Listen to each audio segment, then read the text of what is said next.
Bienvenue à Sancy-les-Maux, sur les terres offertes par Thierry III, roi de Bourgogne et de Neustrie, à l'abbaye de Saint-Denis, en l'an 675.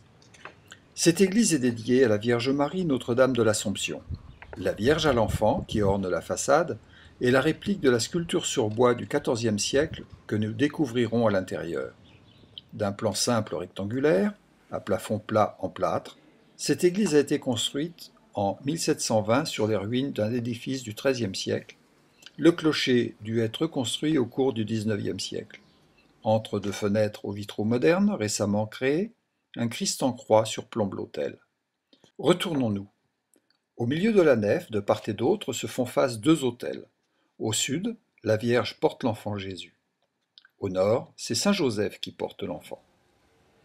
Les fonds baptismaux, réalisés à partir d'une pierre de chapiteau évidée, ont récemment été implantés devant ces autels. Au-dessus de la porte est présente la statue en bois de la Vierge à l'enfant, sculpture du XIVe siècle, inscrite à l'inventaire des monuments historiques.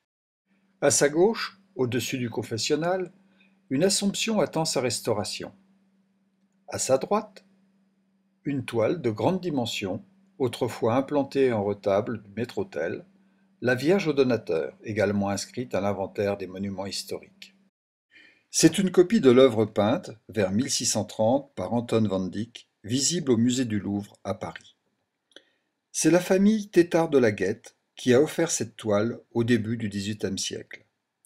Son successeur, Nicolas Payen, écuyer et secrétaire du roi, a légué une rente annuelle de 150 livres à l'hôpital général de Meaux pour l'éducation d'orphelins, comme le relate la plaque scellée au mur.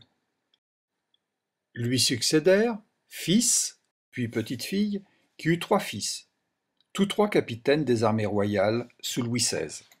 L'aîné devint le premier maire de la commune de Sancy, le second chevalier de Maison-Rouge, maire de Monceau, et le cadet, après une campagne aux Amériques, se retira au château de Brinches. La tombe familiale est blottie dans le parc. En 1900, le général de Baraille, ministre de la guerre en charge de la réorganisation de l'armée française à la suite de la défaite de 1870, habita le château, qui devint ensuite colonie de vacances, puis orphelinat, afin de renaître en château-hôtel et restaurant. Son parc, initialement de 5 hectares, aurait été dessiné par le nôtre. Il accueille aujourd'hui un centre équestre. De quoi passer un bon séjour en pays cressois.